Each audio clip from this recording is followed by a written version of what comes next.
Hello viewers and all, myself Anushka Tiwari. I would like to welcome you all in my first live session on the topic keratometer. So before starting up the topic, please do like, share and subscribe our YouTube channel rgcsk.edu. So let's start our topic. So in this topic, I would like to tell you about the definition, zones of the cornea, uses of the keratometer, its working principle, types of keratometer, the parts of the keratometer, preparations and the procedure. Next.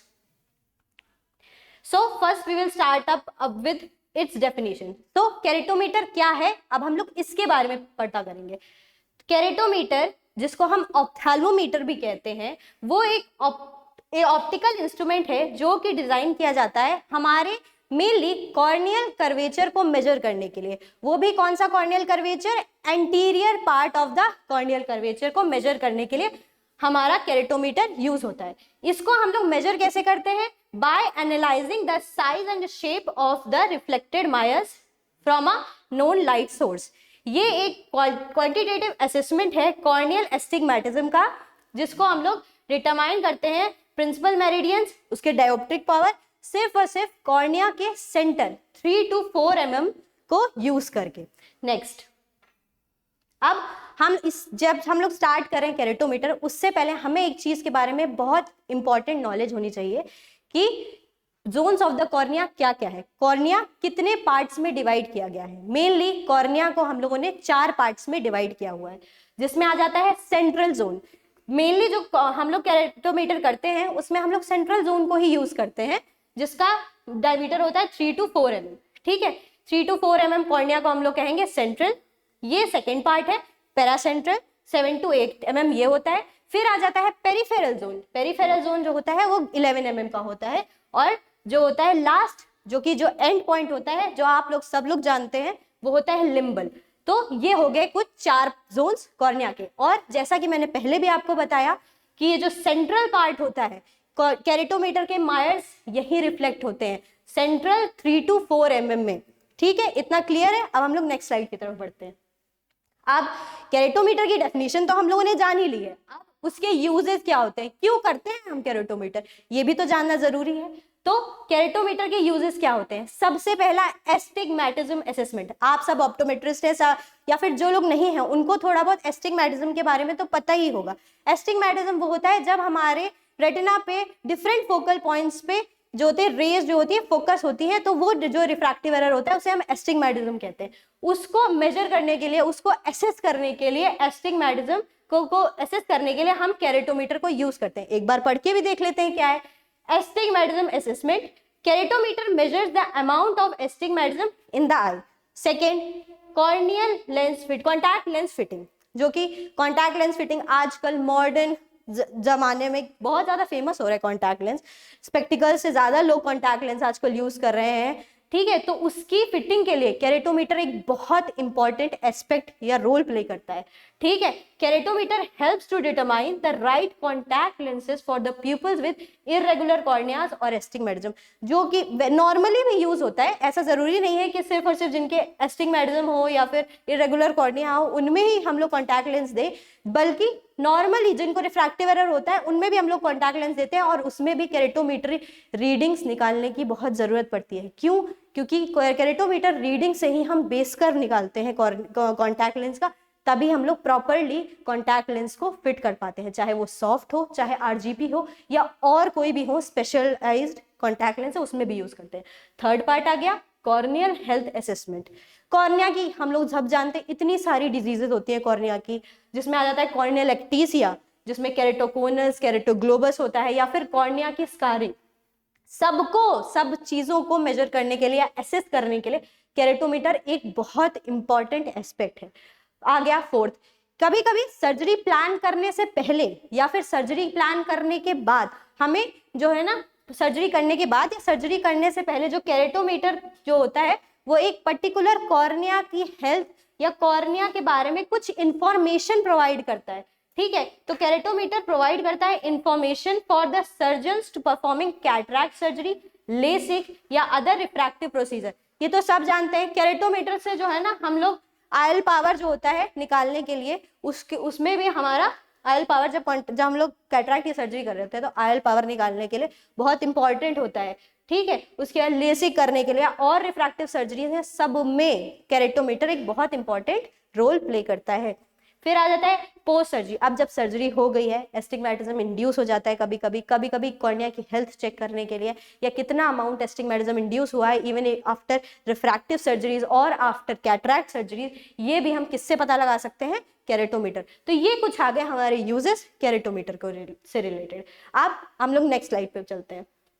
अब आ जाता है keratometer का working principle. The most important part of the keratometer किस principle पे based है, working principle क्या होता है केरेटोमीटर का। तो पहले हम लोग इसको रीड करते हैं, उसके बाद हम लोग इसको एक्सप्लेन करेंगे। So keratometer is based on the principle that cornea act like a convex mirror and the size of an image reflected from it changes depending upon the corneal curvature। केरेटोमीटर इस principal पे based है कि हमारा जो cornea है वो एक convex mirror की तरह एक्ट करता है। कॉन्वेक्स मिरर तो जानते हैं, कॉन्वेक्स मिरर वो मिरर होता है जिसका बल्ज्ड आउट एरिया जो होता है, रिफ्लेक्टिंग सरफेस जो बल्ज्ड आउट होता है, जिसका बल्ज्ड आउट रिफ्रैक्टिव सरफेस है उसकी तरह एक्ट करता है कॉन्वेक्स मिरर की तरह। और जो इमेज का साइज होता है वो कॉर्निया के कर्वेचर पे डायरेक्टली डिपेंडेंट है।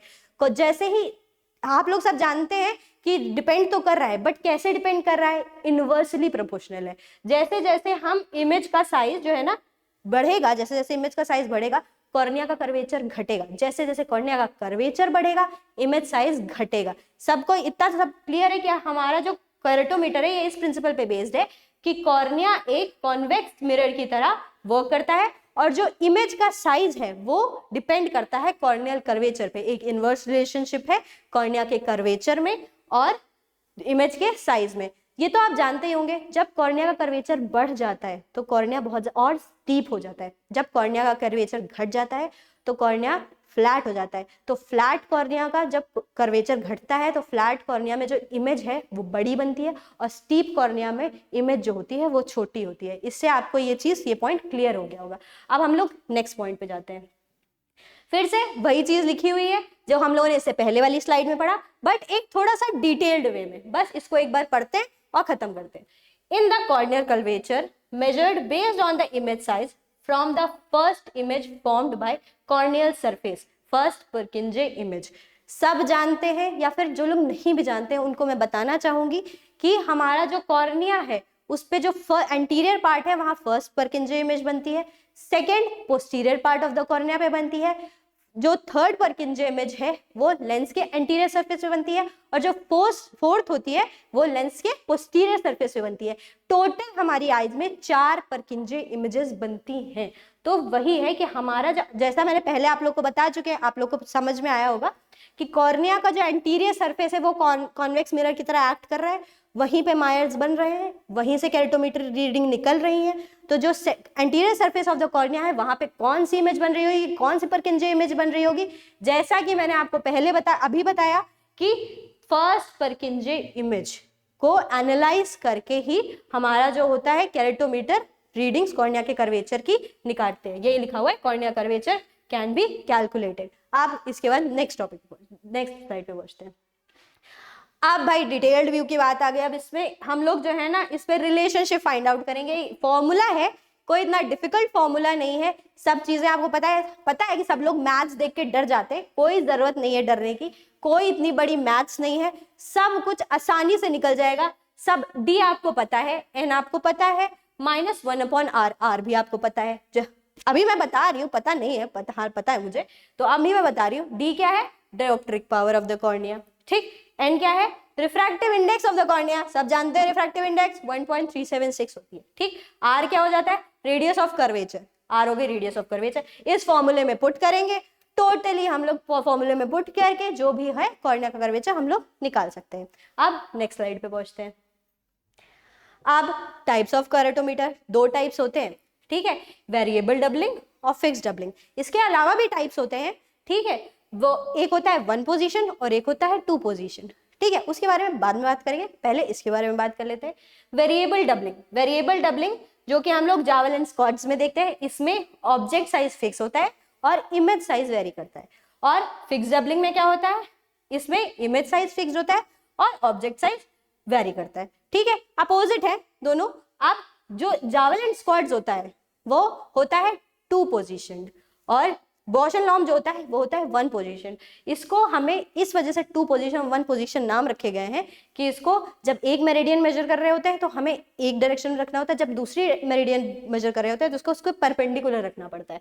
इसको हम लोग चाहे फर्स्ट मेरिडियन मेजर कर रहे हो चाहे दूसरी मेरिडियन मेजर कर रहे हो, इसको जो है ना हम लोग को डायरेक्टली एक ही टाइम पे हम लोग दोनों ही मेरिडियंस को मेजर कर सकते हैं, K1 K2 एक ही साथ हम लोग इसमें मेजर कर सकते हैं।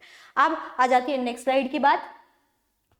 हाँ ये बात आई अब, parts of the keratometer. Parts of the keratometer अंदर से बाहर तक सारे पार्ट्स निकाल के यहाँ पर रख दिए गए हैं। बहुत ही ज्यादा डरावना सिस्टम लग रहा है बट ऐसा नहीं है, कुछ डरावना नहीं है, जब तक मैं हूं तो कुछ डरावना नहीं है। अब आ जाते हैं सबसे पहले ये क्या है, टेस्टर्स आई, हमारी आंख है भाई, यहाँ पे लगा दी गई है हमारी आंख है। फिर आ जाती है आईपीस, देखते कहाँ से हम लोग, आईपीस से देखते हैं, ठीक है, वहां पे एक आईपीस होता है जहां से हम लोग देखते हैं। यहाँ पे ये इस तरीके का नॉब है, ये पावर नॉब की तरह होता है, इससे हम लोग अब अगर हम लोग की कोई रिफ्रैक्टिव एरर है या कुछ है उससे हम लोग यहाँ पे मेजर या फिर वो कर सकते हैं, सेट कर सकते हैं ताकि हम लोग अच्छे से देख पाए। आईपीस कुछ नहीं करता है, ये जो जितना भी सिस्टम यहाँ से मायर्स आ रहे होते हैं उनको फोकस करने का जो काम करता है वो आईपीस करता है, ठीक है। अब आ जाता है यहाँ पे ये जो दिख रहा है वर्टिकल ड्रम, इसके अपोजिट हॉरिजॉन्टल ड्रम है, ये वर्टिकल ड्रम है, ये K2 निकालता है, हॉरिजॉन्टल ड्रम K1 निकालता है। ये आ गया डबलिंग प्रिज्म। डबलिंग प्रिज्म दो तरीके के डबलिंग प्रिज्म होते हैं, अभी वो आपको बाद में बताऊंगी। अच्छा चलो बता देती हूँ क्या होते हैं डबलिंग प्रिज्म। 2 तरीके के डबलिंग प्रिज्म होते हैं, एक होता है बेस अप प्रिज्म और एक होता है बेस आउट प्रिज्म। अप और वो नहीं, अप और डाउन नहीं, एक होता है अप और एक होता है आउट, अप और आउट, ठीक है, सब लोग ये चीज ध्यान रखेंगे, ठीक। उसके बाद आ जाता है यहाँ पे एक्सिस ड्रम। यहाँ पे एक्सिस ड्रम है, जो जब जानते ही हैं कि जब केरेटोमीटर से हम लोग कॉर्निया का कर्वेचर निकालें तो एक्सिस ड्रम होना जरूरी है, तो एक्सिस ड्रम है यहाँ पे, ठीक है। फिर आ जाता है ये ऑब्जेक्टिव। ये क्या होता है, यहाँ से जो मायर्स आ रहे होते हैं उनको फोकस करके आईपीस तक हमारे पहुंचाता है, पेशेंट की आई तक, ताकि हम लोग सारे जो मायर्स हैं उनको अच्छे से देख सकें, ठीक है। ये हो जाता है ऑब्जेक्टिव। यहाँ ये मिरर होता है, यहाँ से बल्ब लाइट रेज, यहाँ से लाइट रेज निकलती है बल्ब से, यहाँ से जो होता है रिफ्लेक्ट होती है, यहाँ से यहाँ पे ये जो मायर्स है यहाँ से मायर्स तक जाती है और पेशेंट की आंख पे मायर्स को फोकस करती है, ठीक है। लाइट रे यहाँ से निकली, मिरर से टकराई, मायर्स के थ्रू गई और मायर्स आंख पे फोकस कर दिए। यहाँ से फिर जो लाइट रेज आ रही हैं वो ये ऑब्जेक्टिव ने क्या किया, फोकस करके हमारी आंख तक, ऑब्जर्वर की आंख तक पहुंचा दिया इसने। फिर आ जाता है ये लॉकिंग नॉब, ये फोकसिंग नॉब, ठीक है। चिन रेस्ट, जहाँ पेशेंट अपना चिन रखेगा। लॉकिंग नॉब इस वजह से होता है, लॉकिंग नॉब का मेनली काम ये होता है, जब जो है ना, अभी मैं आगे आपको बताऊंगी अच्छे से, जब आपका जो इंस्ट्रूमेंट होता है वो फोकस्ड हो जाता है, मायर्स बिल्कुल फोकस्ड हो जाते हैं और K1 K2 निकालने की बारी आती है, तो उससे पहले हम लोग ये लॉक कर देते हैं इंस्ट्रूमेंट को, ताकि इंस्ट्रूमेंट हिले दुले ना, अनफोकस ना हो, ठीक है। अभी आगे चल के आपको इसके बारे में और अच्छे से पता चलेगा कि कब जो होता है फोकस्ड हो जाते हैं मायर्स, कब अनफोकस्ड रहते हैं, ठीक है। ये हो गया बल्ब के बारे में मैंने आपको बता दिया। लॉकिंग नॉब पता चल गया, फोकसिंग नॉब से जो मायर्स हैं उनको फोकस करते हैं, अभी बताऊंगी मैं आपको कैसे फोकस करते हैं। फिर आ जाता है ये आपका चिन रेस्ट, जहाँ पेशेंट अपनी चिन रखेगा, हेड रेस्ट जहाँ पे हेड रखेगा, और ये हो जाता है स्फीयर माउंट। अब आ जाते हैं नेक्स्ट स्लाइड पे। ये हो गए preparations and the procedure of keratometer. ये आ गया मायर्स का एक विस्तार रूप, जिससे हम लोग देखते हैं कि मायर्स कैसे दिखते हैं हमें, ठीक है। आपने आईपीस से देखा, अभी जैसे मैंने बताया कि आईपीस से आपने देखा, पर आईपीस से आपने क्या देखा, तो ये देखा, मायर्स देखे आपने, ठीक है। ये अनफोकस्ड मायर्स है, ठीक है, ये अनफोकस्ड मायर्स है, ठीक है। ये हो जाता है कि जब आपको ये वाले जो मायर्स हैं ये डबल दिख रहे हो, इसका मतलब है अभी मायर्स अनफोकस्ड है। जब भी ये फिर जब बिल्कुल जो है ना सिंगल दिखेंगे तो इसका मतलब है ये फोकस्ड मायर्स है। फिर आ जाता है ये पॉजिटिव साइंस के बारे में। ये पॉजिटिव साइन जब फोकस हो जाए तो हम लोग को क्या करना होता है, ये प्लस साइन जो होते हैं हॉरिजॉन्टल ड्रम को घुमा के इन प्लस साइन को एक दूसरे के ऊपर अलाइन करना होता है।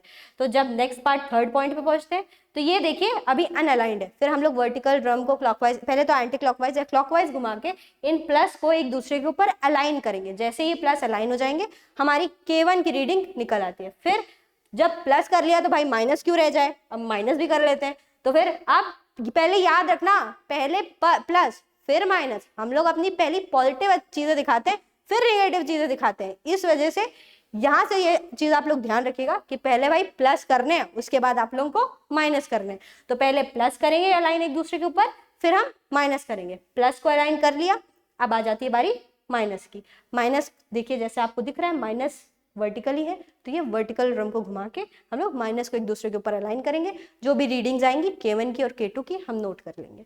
फिर आ जाते हैं नेक्स्ट स्लाइड पे। आप जो मैं बता रही थी कि आपको बताऊंगी बताऊंगी बताऊंगी, तो भाई अब बताती हूँ आप लोगों को। ये हो जाता है ऑप्टिकल सिस्टम ऑफ केरेटोमीटर। ये है एक बहुत ही विस्तार रूप हमारे ऑप्टिकल सिस्टम का केरेटोमीटर के। ये हो गई पेशेंट की आई, जैसा मैंने आपको बताया वहां पे मायर्स थे। ये वो मायर है जिसमें 2 पॉजिटिव साइन और 2 निगेटिव साइन होते हैं। यहाँ पे बीच में जो भी मैंने बताया था लेंस वो होता है, मिरर होता है, बल्ब होता है। बल्ब से लाइट रेज जाती है, मायर से फोकस होके पेशेंट की आई पे मायर बनता है।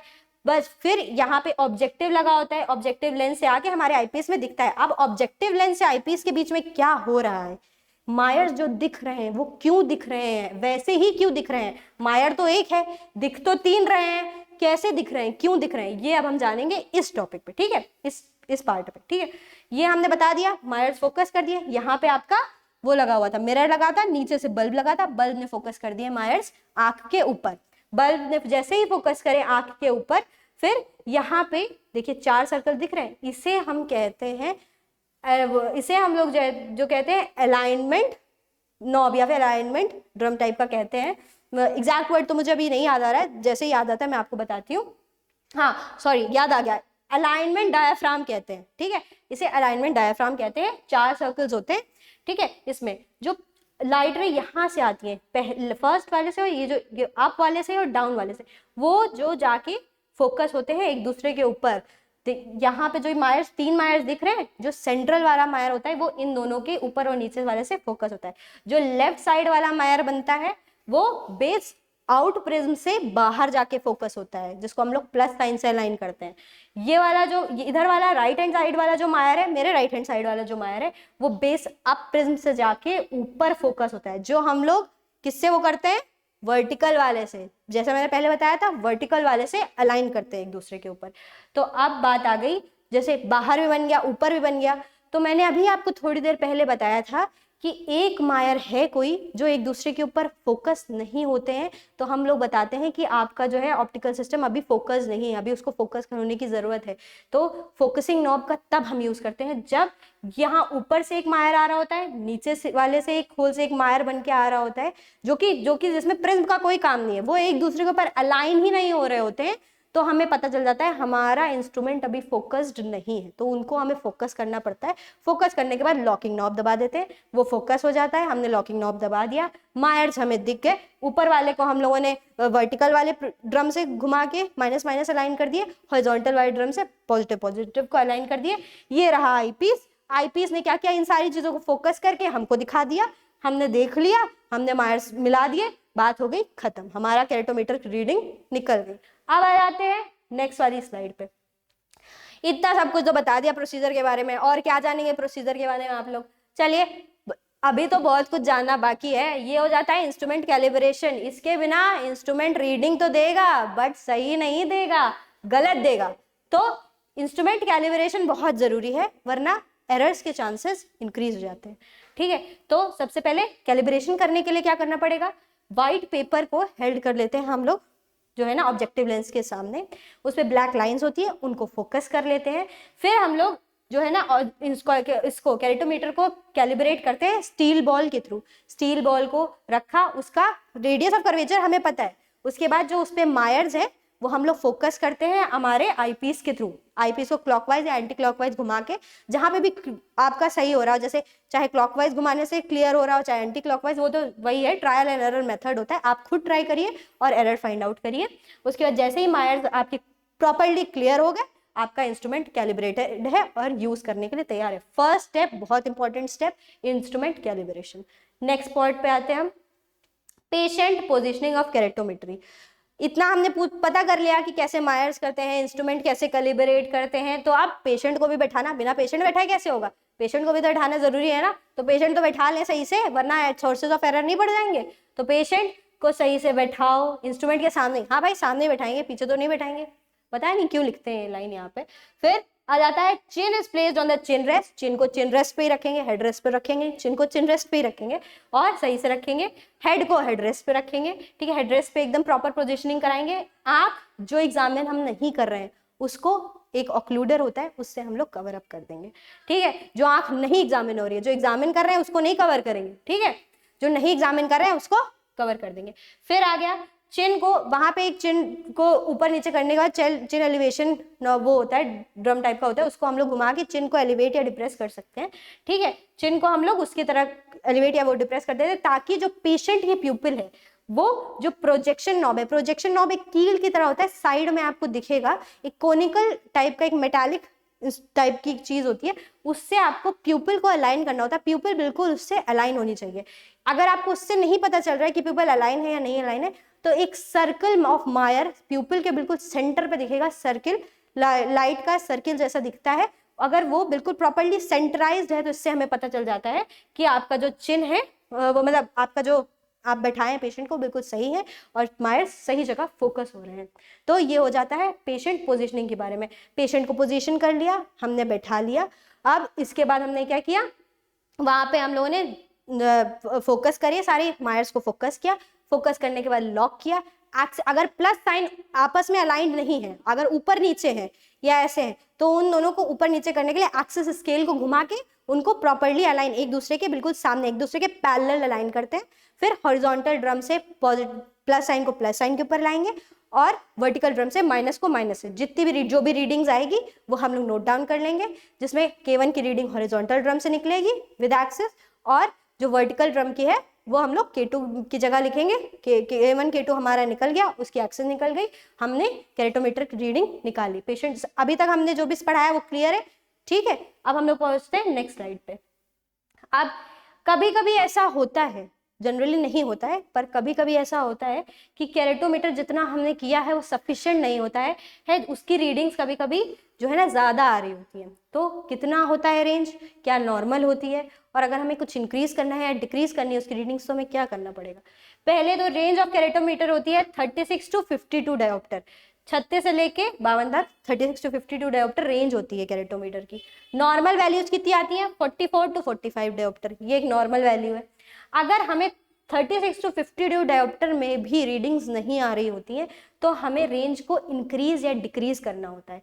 अगर इंक्रीज करना है तो 52 से बढ़ाना पड़ेगा, डिक्रीज करना है तो 36 से घटाना पड़ेगा। तो अगर हमें बढ़ाना है, इंक्रीज करना है, तो हम क्या करेंगे, प्लस 1.25 डायोप्टर लेंस को जो है ना, जहाँ पेशेंट से मायर फोकस हो रहा होता है वहां उसके सामने हम लोग पेस्ट कर देंगे या लगा देंगे, in front of the aperture हम लोग उसको रख देंगे, प्लस 1.25 डायोप्टर का लेंस, जिससे जो रेंज होगी वो 9 डायोप्टर और इंक्रीज हो जाएगी। पहले 52 थी, अब क्या हो जाएगी 61। समझ में आया, 52 थी, 9 डायोप्टर और बढ़ गई, कितनी हो गई 61। अब अगर घटानी है, कम करनी है, तो क्या करेंगे, एक डायोप्टर लेंस को जो है ना उसके सामने लगा देंगे, -1 डायोप्टर लेंस को उसके सामने लगाएंगे। तो पहले तो 36 थी, अब कितनी हो जाएगी 30, तो कितना कम हो गया 6 डायोप्टर्स। तो अगर इंक्रीज करना है 9 डायोप्टर तो 1.25, ठीक है, और कितनी हो जाएगी रेंज 61। तो उसके बाद अगर हमें डिक्रीज करना है तो -1.1 डायोप्टर का लेंस, जिससे हमारी 6 डायोप्टर डिक्रीज हो जाएगी 30। पहले कितनी थी 36 टू 52, एक्सटेंडेड कैरेटोमीटर के बाद क्या हो जाएगी 30 टू 61 डायोप्टर। इसी को हम कहते हैं एक्सटेंडेड कैरेटोमेट्री, ठीक है। अब आ जाते हैं नेक्स्ट स्लाइड पे। अब लिमिटेशंस क्या होते हैं कैरेटोमीटर के, इतना हम लोगों ने पढ़ लिया। अब आ जाते हैं कुछ limitations. Everything is not perfect in this world, तो लिमिटेशंस तो सबके होते हैं, मेरे भी हैं, कुछ आपके भी हैं, तो कैरेटोमीटर के भी हैं। पहली बात आ जाती है कैरेटोमीटर, किस कैरेटोमीटर का जो मेजरमेंट है ये बेस्ड होता है, keratometer measurement are based on the fall assumption that the cornea is symmetrical, spherical and spherocylindrical structures with two principal meridian at separated at 90 degrees. जो कैरेटोमीटर मेजरमेंट हम कर रहे हैं ये एक फॉल्स assumption बनाता है कि हमारा जो कॉर्निया है वो बिल्कुल स्फेरिकल है स्फेरोसिलिंड्रिकल स्ट्रक्चर है, जो कि जो है ना जिसके प्रिंसिपल मेरिडिया एक दूसरे से सेपरेटेड होता है 90 डिग्रीज पे। ऐसा नहीं होता है हमारा कॉर्निया, हाँ एक बिल्कुल ही सिमेट्रिकल स्फेयर नहीं है, ठीक है। नेक्स्ट बात आ जाती है measure the refractive state of the small central cornea 3 to 4 mm, ठीक है। सिर्फ और सिर्फ देखिए जैसे मैंने अभी आपको स्टार्टिंग में बताया, zones of the cornea 4 zones थे, ठीक है। ये बाकी जोन्स को हटा के सिर्फ और सिर्फ सेंट्रल जोन 3 से 4 mm जो होता है उस पे ही, उसको ही मेजर करता है, उससे ही कॉर्निया का कर्वेचर निकालता है। ऐसा नहीं होता है, क्योंकि कॉर्निया का curvature is overall correlated to the cornea. तो पैरासेंट्रल जोन हो गया हमारा, पेरिफेरल जोन हो गया, लिम्बल जोन हो गया, इनको भी इंक्लूड करना चाहिए, जो आजकल की न्यू टेक्नोलॉजीज कर भी रही है, ठीक है। अब आ जाता है next point, small corneal irregularities preclude the use of keratometer due to irregular astigmatism, ठीक है। छोटी छोटी कॉर्नियर की इरेगुलरिटीज होती हैं, ठीक है, वो कैरेटोमीटर वो कर देता है, प्रिक्लूड कर देता है, उसको ज्यादा मेजर करने की कोशिश नहीं करता, क्योंकि जो है ना इरेगुलर एस्टिग्मेटिज्म की वजह से। अब आ जाता है one position instrument assume that regular astigmatism. जो वन पोजीशन है आप लोग जानते हैं, वन पोजीशन मैंने बताया था बॉश एंड लॉ में, वो ये अज्यूम करता है कि हमेशा यही अज्यूम करता है कि रेगुलर एस्टिग्मेटिज्म ही होगा, ठीक। फिर आ जाता है लास्ट पॉइंट, हमेशा क्या होता है, हमारा जो रेज होती हैं वो कहाँ फोकस करती है, रेटिना पे, ठीक है। तो जो distance of the focal point होता है, जो ऑब्जेक्ट है उसको आगे पीछे करके या फिर जो इंस्ट्रूमेंट है उससे आगे पीछे करके हम लोग जो रेज होती हैं वो रेटिना पे फोकस हो रही होती हैं, उसके डिटर्मिनेशन लगाते हैं कि हाइपरमेट्रोपिक है या मायोपिक है। जैसा कि आप लोगों ने पढ़ा होगा हाइपरमेट्रोपिया में, ईमेट्रोपिया में, या फिर उसमें बाकी एस्टिग्मेटिज्म में, या फिर किसी भी चीज़ में कि रेज आगे या पीछे फोकस होती है, तो इंस्ट्रूमेंट आगे पीछे होकर यही चीज़ निकालता है। बट कभी कभी जब बहुत ज़्यादा मतलब बाकी बहुत ज़्यादा इरेगुलर एस्टिग्मेटिज्म होता है, तो जो ये होता है कैरेटोमीटर होता है, वो जो है ना निकाल नहीं पाता रीडिंग। तो यही इस पॉइंट का मतलब है, the distance of the focal point is approximated by the distance to the image which में लीड टू एरर, ठीक है। ये हो गई बात लिमिटेशंस की। अब ये हमारी लास्ट स्लाइड थी, इसके बाद थैंक यू, ठीक है। आई होप आपको ये जो हमारा मैंने टॉपिक समझाया आपको अच्छे से क्लियर होगा। And please do like, share and subscribe our YouTube channel rgcsk.edu. Thank you so much.